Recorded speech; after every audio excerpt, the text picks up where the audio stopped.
আরো করে নিদ আছে, যার কারণে একটু চমকাইবার জন্য আপনাকে বলতে চাইছি। সালেহ আলাইহিস সালাম বলছে চলো ফারকের লোকেরা চলো পাহাড়ের দরবারে যাই। আল্লাহকে বলছে আল্লাহ তোমার দিন আজকে শেষ হয়ে যাবে, তুমি যদি আমাকে একটা মুজিজা না দেখাও। সালেহ আলাইহিস সালাম জানে না তাকে কোন মুজিজা দেখা হবে। লোকেরাকে বলছে তাকিয়ে থাকো পাহাড়ের দিকে। পাহাড় ফাইটে পাথর ফাইটে সামনাসামনি একটা 10 মাইসা গাভীর উট লটপট করতে করতে বেরিয়ে চলে আসছে। আশ্চর্য কথা, এটা কিসসা নয়, এটা কাহিনী নয়, এটা কোনো গল্প নয়। পাথরের মধ্যে কে ফাইটে যাকে বম বাস্ট করে দিয়া রাস্তা করতে পারে না। আমি জালসা গেছিলাম তিন পাহাড় পেয়ে গেছিলাম, তো কুড়ে কুড়ে দেখছি তো বম বাস্ট করছে আর এতখানি করে হটাইছে। আমি স্টেশনের ট্রেনে উঠবো আর হারাম হারাম করে আওয়াজ হচ্ছে। আমার সঙ্গে একটা লোক আছে, বলছে এই আওয়াজটা কিসের? বলছে ওই যে পাহাড় দেখছেন তিন পাহাড়ের কাইটা যে রাস্তা করেছে এখানে বম ফাটিয়া রাস্তা করছে, তো একবার ফাটাইছে। তো বললো যে কত হাজার টাকা খরচা একটা বম ফাটাইতে, তো এতখানি পাহাড় হটছে। বলছে টাকা অনেক টাকা সরকার খরচা করছে। আল্লাহ বলছেন শোনো সোয়ালে তোমার লোকের আগে দেখিয়ে দাও, এই তুমি দাঁড়িয়ে দেখে থাকো। পাহাড় ফাটিয়ে আল্লাহ একটা গাভীর উট লটপট করতে করতে চলে আসছে আর উটটা বাড়িয়ে চলে আসছে। লোকেরাকে বলছে দেখো ওই যে আল্লাহর দেওয়া উট পাহাড়ের মধ্যে থেকে বেরিয়ে চলে এলো। সোয়ালেকে বলা হলো সোয়ালে নবী শোনো, জিবরাইল দ্বারা দিয়ে বলা হলো, জিবরাইলকে বলা হলো সোয়ালে আলাইহিস সালামকে বলে দাও এই উটের সঙ্গে যেন কেউ হট ধর্মী না করে, এই উটকে যেন কেউ কোনো কথা না বলে। উঠে যেদিন পানি পান করবে এই গ্রামের লোকেরাকে নিষেধ করে দিবা, ওরা যেন পানি নিয়ে হট ধর্মী না করে। যতটুক পানি আমার খাবে সালেহ আলাইহিস সালামের উটনি, এই উটনিকে কেউ বুড়া ভাদা কইতে পাবে না। আল্লাহর দেওয়া উট, খবরদার তোমরা কিছু কইতে পারবে না। যেখানে যখন পানি খাবে খাইতে দাও। উটে 6 মাসের মতো পানি বোঝ করে নেয়, 3 মাসের মতো পানি বোঝ করে নেয়। আল্লাহ উট সম্বন্ধে কোরআন মাজিদের মধ্যে বলেছেন যে দেখো উটকে আমি আজব তার দিয়ে তৈরি করেছি, এটা তোমাদের ফায়দার জন্য করেছি। তোমরা চিহ্ন বলে আরবের মরুভূমির জাহাজ বলে তোমাকে জাতীয় পশু আমি পাঠালাম। একটা উট আমি গায়ে দিতে পারতাম, একটা বকরি দিতে পারতাম, একটা জানোয়ার দিতে পারতাম, একটা সিংহ ফাটিয়ে দিয়ে তোমাদের জন্য তোমরা ফেড়ে ফেড়ে খাইত, এই ভয় দিতে পারতাম। কিন্তু তোমাদের পশু, তোমাদের পরিচিত পশু আরবের জন্য একটা উট খুব দামি, যার কারণে আল্লাহ তাআলা উট দিলে একটা যেন মানুষ ভয় ভীত না হয়ে যায়। আল্লাহ উটের সম্বন্ধে কোরআন মাজিদের মধ্যে বলে দিয়েছে হে দুনিয়ার মানুষ তোমরা কি বুঝবে না? দেখো তো তোমার পয়দাইশটা কেমন, তোমার গরুর পয়দাইশ কেমন, আর ওকে আমি পয়দা করেছি ওকে দেখো তো কাইফা খলেকা। দেখো তুমি দেখো তোমার এতে উটটাকে কেমন করে অনর্থ 3-4 হাতকে লম্বা করে দিয়েছি। কেন করেছি জানো? কেন করেছি? তোমাকে পছন্দ এই জন্য করেছি যে তোমরা এই উটের উপরে চড়বে। আমার মরুভূমি জায়গা মক্কা মদিনা এত পাথরিলি জায়গা, চলতে পারবে না, কোনো বল হাঁটতে পারবে না, মহিষ হাঁটতে পারবে না, মানুষ যেতে পারবে না। যার কারণে আমি উটটাকে তৈরি করেছি তোমাদের মধ্যে, পাটাকে চ্যাপটা করে ফাটাল করিনি, খুর করিনি, আমি এমন নরম করেছি বালুতে যেন পা দিলে ধসে না যায়। যার কারণে আমি তোমাকে করেছি তুমি চড়ে এখান থেকে আরারিয়া চলে যাবে, আরারিয়া থেকে দিল্লি চলে যাবে, দিল্লি থেকে পাটনা চলে যাবে, কলকাতা চলে যাবে। যার কারণে আমি তৈরি করেছি আজব সিস্টেম করে আমি উট তৈরি করেছি।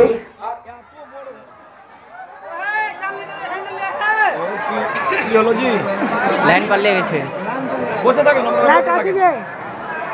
লাইন তো আছে, লাইন আছে, লাইন তো আছে। ওকে মুমিন ভাই ওকে হইলে রে তোর বিদায় বেলার পালা। এবার আমি দেখো তোমরা চড়ে যাবে, যার কারণে আমি উট পয়দা করলাম। আমি এত বড় লম্বা করে কেউ কোনোদিন দেখেছেন কি 300 টাকা কিলো গোস, 250 টাকা কিলো গোস? কেউ কোনোদিন চিন্তা করেছি?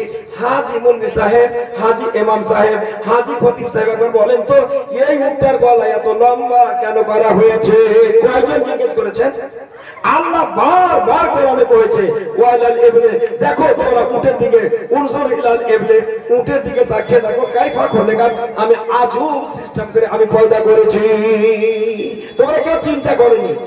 দেশের হোক এই জন্য করেছি। 2 জন 4 জন 5 জন মিলে ওই হাওদাদের উপরে চড়ে যখন তোমরা এখান থেকে চলে যাবে পাটনা, তখন ওই গরুটাকে ধর আর কেউ নাই, আমি আল্লাহ ওই উটটা 2-3 ঘন্টা মাটিতে বাঁধিয়ে দিয়া গোটাই লম্বা করে শক্তি পাবে। আর এই শক্তি দিয়া তোমরা 5 জনকে নিয়া তোমার দানা পানি চারা ঘাসকে নিয়া উটটা নিজে নিজে উঠে যাবে বলে আমি 20 ঘন্টাকে লম্বা করেছি। না কেউ কোনদিন চিন্তা করেছেন কি? যারা জানেন তারাই হয়তো করেছেন, কিন্তু এত লম্বা টুটি করলেন কেন? এখানে যদি জবাই করে আল্লাহ, মানুষের যদি জবাই করে মুখটাকে, তাড়াতাড়ি দম যাবে না। আল্লাহ বললেন শোনো, আমি উট তৈরি করেছি তোমাকে পছন্দিদা, হাঁটুর নিচে 2 খানাতে একটা সুন্দর হুলকুম আমি রেখে দিয়েছি। এই হুলকুমে যেমনি ছুরি লাগাইবে এত সুন্দর জিনিস, যেমনি লাগাইতে যাবে চট করে বসে যাবে, তার দমটা যাবে। ও দুনিয়ার লোকেরা তোমরা শুনে নাও, মাদিয়ানের লোকেরা শুনে নাও, এই যে পাহাড় ফাটিয়ে আমি একটা 10 মেসা উটকে বাহির করে দিলাম তোমাদের জন্য, তোমাদের দেশের পশু বুইলা আমি এত শক্তিশালী পশু বের করে দিয়েছি। কিন্তু একটা কথা শুনে নাও দেশের মানুষ, সালে বললেন ও দেশের মানুষেরা, যেদিন আমার উট যেদিন পানি পান করবে তোমরা খবরদার কেউ কিছু বলতে পাবে না, উট যেখানে যাবে তোমরা কোনো কথা বলতে পাবে না। আপনার দেড়িতে আযাব আসছে, আপনার দেড়িতে আযাব আসছে কেমন করে শুনুন। একদিন সালেহ আলাইহিস সালামের উটনি পানি পান করার জন্য এক জায়গাতে গেছে। তো যেদিন যেখানে পানি পান করবে সেদিন কিছু থাকবে না, সেদিন পানি ওই খাবে। ইয়া আল্লাহর দেওয়া কি না? পানি ওই পান করবে। পানি পান করছে, রাগ করে, মুক্তাসার করি কথা, রাগ করে কেদার বিন কেনান বলে একটা লোক, কোরআনের তাফসিরে কেদার বিন কেনান একটা লোক এখন হাসিয়া চালিয়া রাগ করে দিলে কাটে। আর যেমনি কাইটা দিলে পা আগা দিকের পা খানটাকে, তেমনি উট লাগলো চিল্লাইতে। উটের আওয়াজ যদি আপনারা শুনে থাকেন, যারা শুনেছেন তারা মনে মনে বলবেন যে কথা ঠিক হয়েছে মাল্লা সাহেব। এত আওয়াজ, বিকট আওয়াজ, আপনি বাড়তে থাকতে পারবেন না। আপনি যদি জিন্দা থাকেন আপনি বরদাস্ত করতে পারবেন না, এত উটের আওয়াজ খারাপ। যদি একটা উটকে কিনে নিয়েছে, যদি আপনি ওকে একাই নিয়ে চলে যান, এমন চিল্লাইবে যে আপনি বরদাস্ত করতে পারবেন না। উট চিল্লাইতে আরম্ভ করলো, এত চিল্লাইতে লাগলো। আল্লাহ বললেন শোনো সালেহ, তোমাকে একটা কথা বলে দিই, তোমার লোকেরা তোমার কথার প্রতি থাকতে পারলো না, তোমার কথার উল্টা করে দিল। আমার উটকে তারা হাসিয়া চালিয়া, বল্লম চালিয়া, বাড়ছি চালিয়া কেটে দিয়েছে। আমার উটের আওয়াজ আমার আরশে আজিম পর্যন্ত পৌঁছেছে। আমি রহমানুর রহিম বরদাস্ত করতে পারি না। তোমরা যখন এই মতো করলে, উটের চিৎকার দিয়া এবার সালেহ আলাইহিস সালাম চিন্তা করছে। আল্লাহ বলছেন আজরাইল, এরা আমার সঙ্গে অন্যায় করেছে, আমার সঙ্গে জুলুম করেছে, আমার কথাকে অমান্য করেছে। মুখখানাকে আসমান থেকে বাইরে দুনিয়াতে একবার যাও আর জোর করে একটা চিৎকার দিয়ে দাও।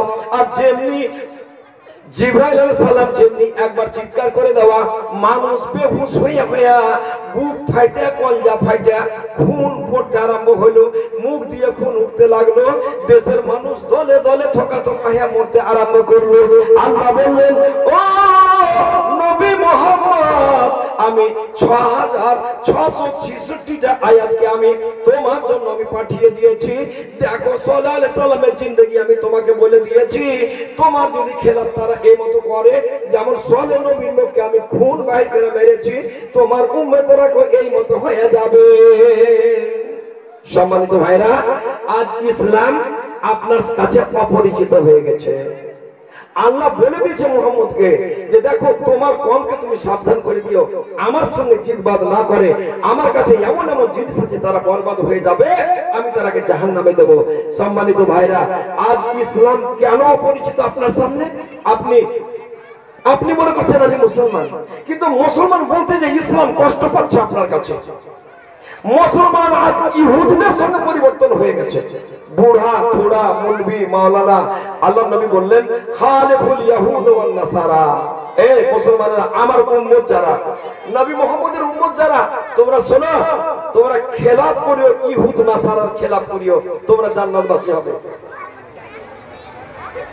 ও আচ্ছা, মধ্যখানে একটা মোবাইল হারিয়ে যাওয়া মোবাইল পাওয়া গেছে। যদি কাউরে হারিয়ে থাকে তো স্টেজের সভাপতি সাহেবের সঙ্গে দেখা করুন, হতে পারে যে পেতে পারেন কার একটা মোবাইল হারিয়ে গেছে। তো আল্লাহ নবী বললেন যে খালিফুল ইয়াহুদ ওয়ান নাসারা, যে তোমরা ইহুদ আর নাসারার উল্টা চলিও। কেন? যে ওর সিস্টেম জাহান্নামী সিস্টেম, তোমার সিস্টেম জান্নাতি সিস্টেম।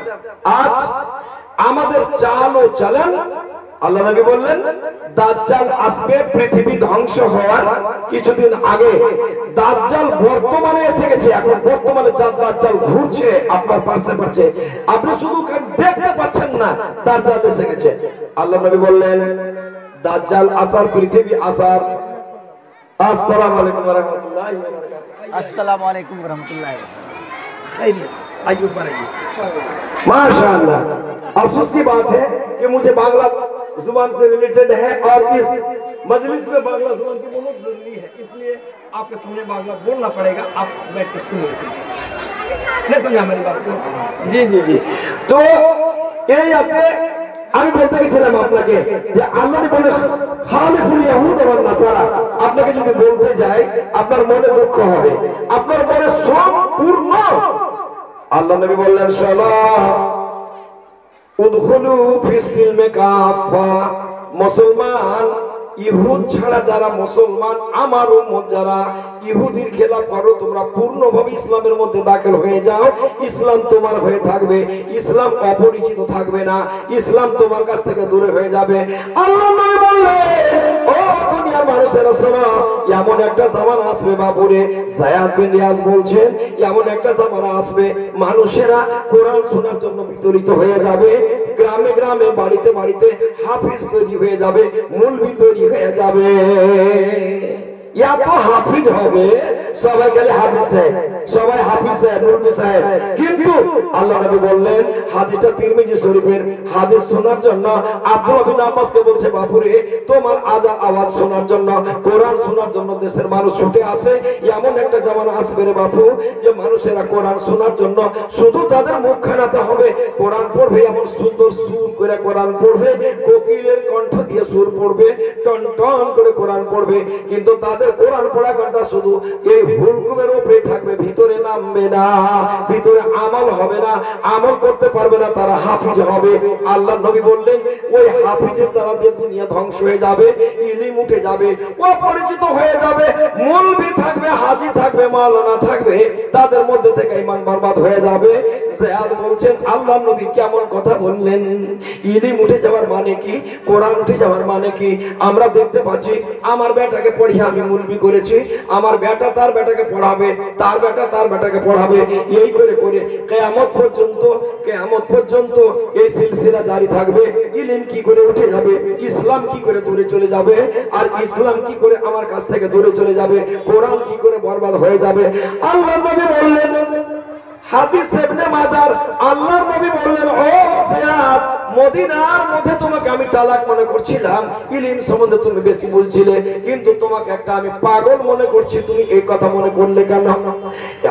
জিয়াদ শোনো, যায়েদ শোনো, যায়েদ শোনো, কোরআন তেলাওয়াত করবে, মুসলমান থাকবে, মৌলভী মাওলানা লম্বা হয়ে পাঞ্জাবি করবে, তারা দেশে মৌলভী নামে পরিচিত হবে, বক্তা নামে পরিচিত হবে, কিন্তু তাদের মধ্যে আমল পূর্ণ থাকবে না।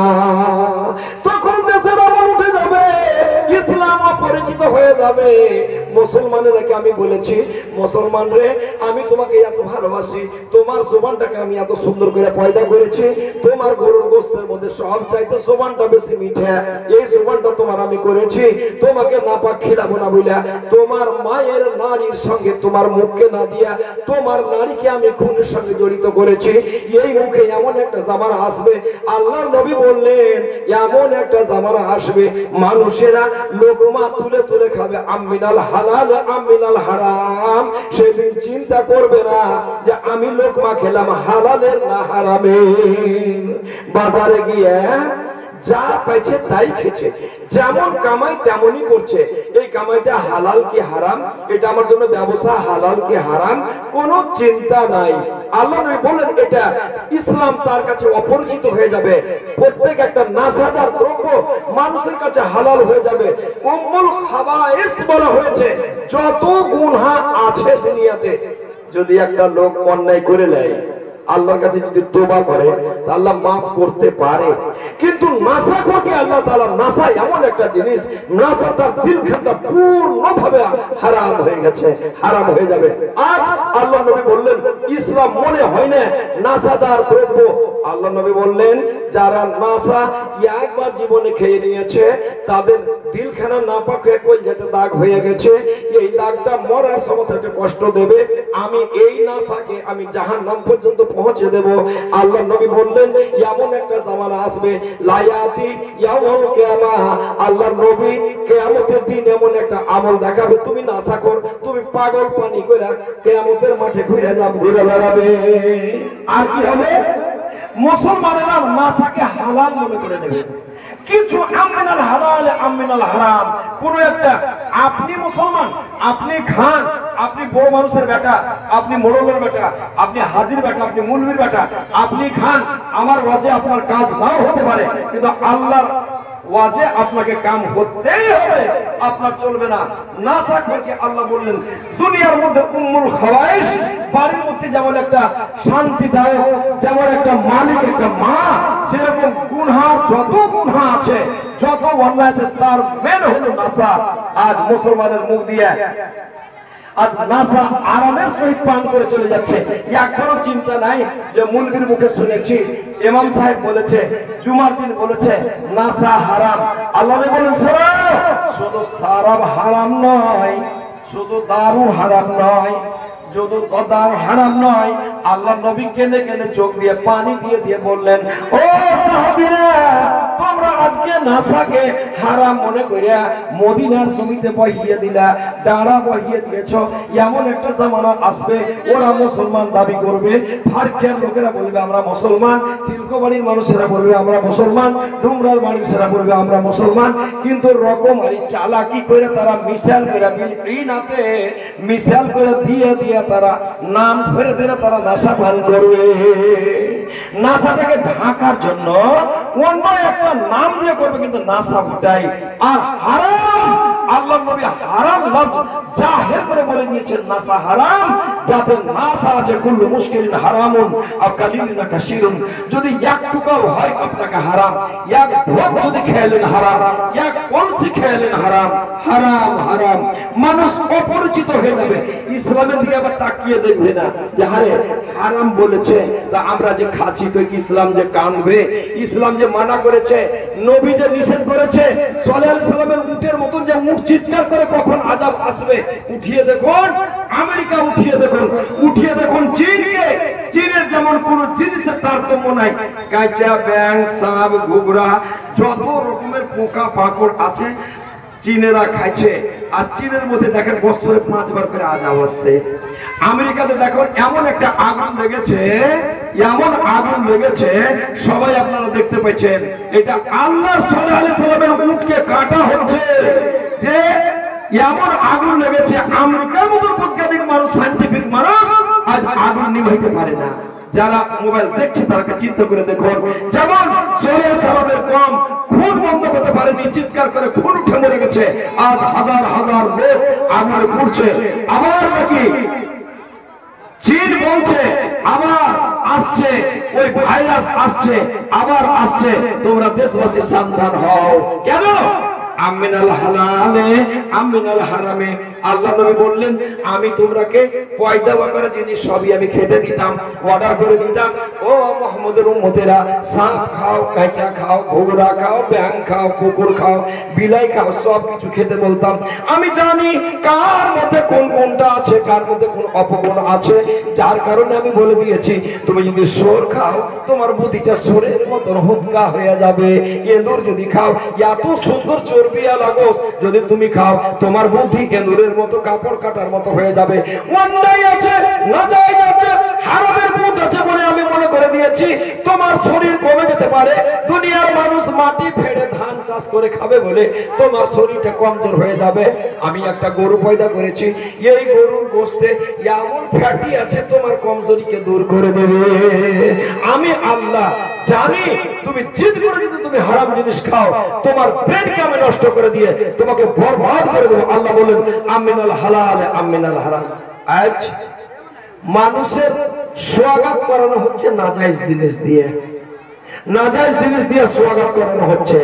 এক বিহাইয়ের বাড়িতে বিহাই এসছে, বেড়ি ধরিয়া বিহাইকে দিচ্ছে, খাইনি নিয়ে বসে, কোনো চিন্তা নাই, খাইনি নাজায়েজ নাজায়েজ, হারাম হারাম হারাম।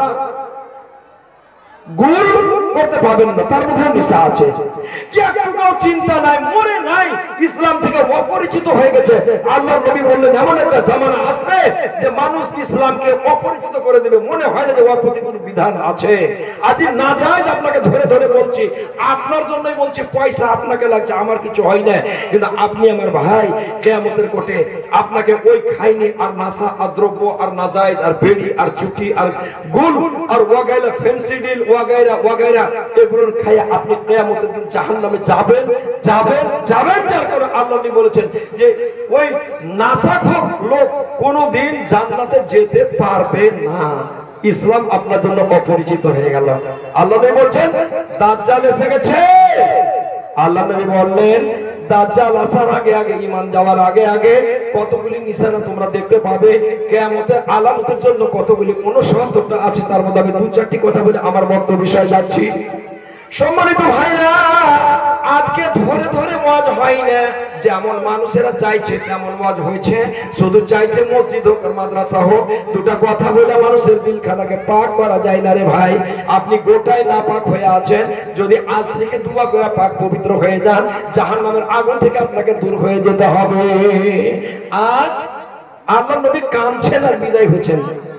আল্লাহ নবী বলছেন, আল্লাহ নবী জালিলুল কদর সাহাবীরা বসে আছেন, যে আল্লাহ নবী আপনি এত কাঁদছেন তার কারণটা কি? আল্লাহ নবী বললেন শোনো সাহাবীরা আমার, বড় কষ্ট করে দিনকে স্থাপিত ইস্তেকামাত করে গেলাম রে বাবা, কিন্তু খুব বড় ভয়ের কথা আমি বলে গেলাম। আযাররু মিনান নিসায়ে, তোমরাকে কষ্ট দেওয়ার জন্য একটা জিনিস ছেড়ে গেলাম, সেটা হলো নারী জাতি। এই নারীরা তোমাকে জাহান্নামে নিয়ে চলে যাবে, তোমরা বুঝতেই পারবে না, তাদের সঙ্গে জিন্দগি সুখে জিন্দগি কাটিয়ে দেবে, কিন্তু তোমরা বুঝতে পারবে না। মায়া লোকেরা কহে যে